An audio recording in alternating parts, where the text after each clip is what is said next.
Dalam upaya memutuskan rantai penularan COVID-19, pemerintah mendatangkan vaksin Sinovac Biotech COVID-19 dari Cina.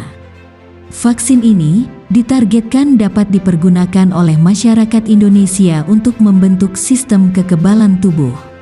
Jenis vaksin COVID-19 yang telah didatangkan adalah vaksin Sinovac, vaksin yang telah dilakukan uji klinik fase 3 awal di Bandung, Indonesia.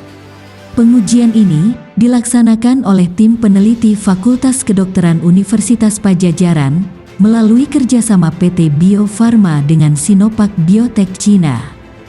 Untuk lebih memahami kandungan vaksin Sinovac ini, berikut penjelasan video infografis mengenai beberapa hal terkait vaksin Sinovac.